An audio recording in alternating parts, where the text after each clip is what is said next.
Orlando is a dynamic digital text base focused on women's writing in the British Isles.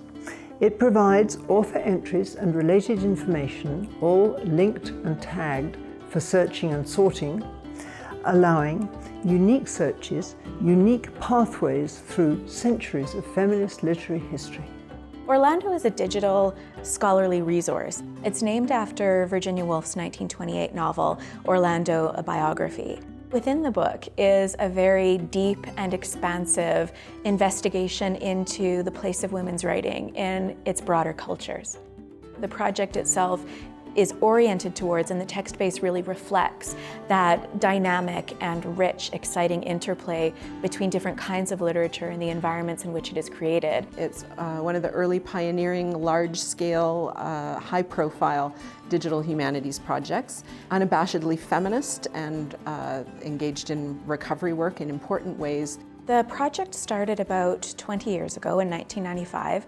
There was, at that time, a kind of absence of substantial and varied approaches to the lives of individual women writers and also to the cultures in which they wrote. And so the Orlando Project was first formulated at that time to address that gap. Because of the ways that we have been able to use the computer to encode that content, it allows you to get into the history of women's writing in all sorts of different ways. Embedded in the text that you would see on the screen is what we call the encoding or the markup. And these are tags that basically demarcate sections of the text and allow it to be processed according to what's inside those tags. The markup gives us the ability to create an interface that's much more sensitive to the context in which particular words or phrases are occurring. People use phrases like "it changes the way you think," or "you can choose your own adventure." There's been comparisons of it to Judy Chicago's Dinner Party in terms of sort of the richness and array of materials.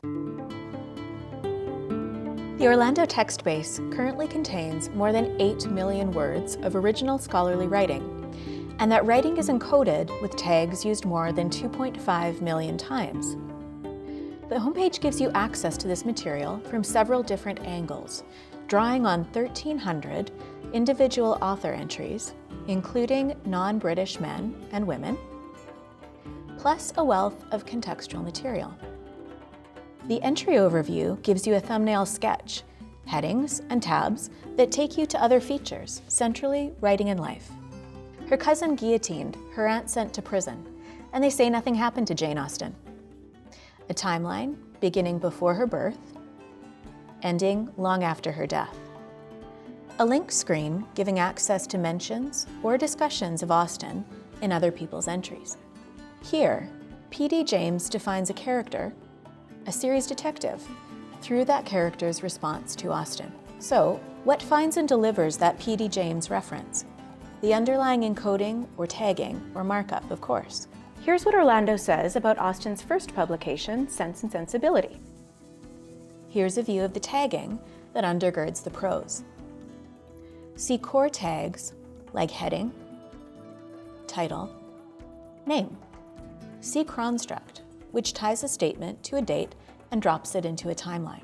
See descriptive or interpretive tags and attributes like submissions, rejections, attitudes, misattribution, so that this passage will show in results when users search for these things. Orlando entries lead you, through links, beyond the entry.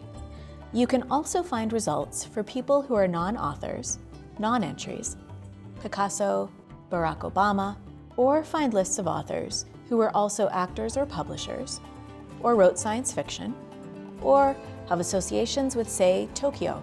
You can build chronologies in various forms. Say for a period without regard to content. Say the period since Orlando was published in 2006. This brings up 488 events, sorted by event type. You'll see British women's writing, other writing, national and international politics, social climate.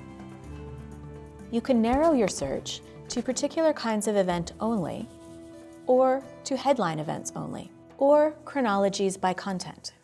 Zadie Smith, Indira Gandhi, New York, the British Museum, BAs in English, you name it. Or by tagged content.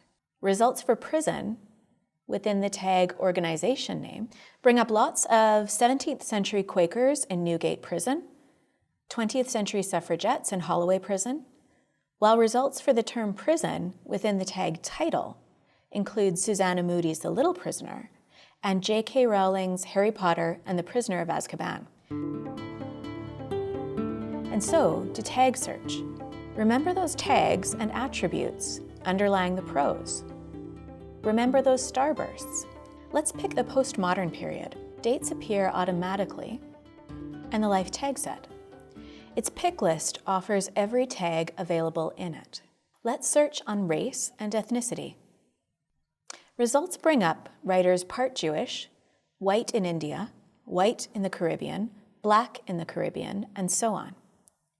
Orlando captures difference and diversity while keeping it nuanced. The writing screen, too, has unique tags.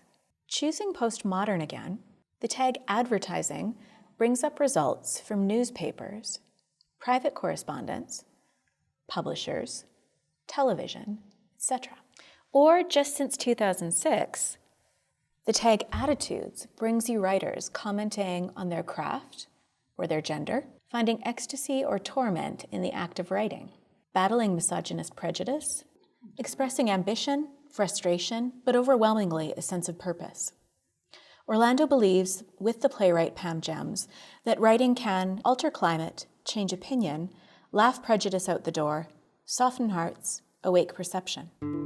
We are now working on Orlando 2.0, which is a new production system that will allow us to build on the existing strengths of the project in its collaborative approach and to move forward in terms of bringing in scholars from all over the world to contribute to the project in innovative ways. We just keep discovering more material that we want to include. There's always new discoveries, new people that we hadn't known about. One of the great things about doing things digitally is you don't have to fix it into a book and close the covers. You can just keep adding to it and growing.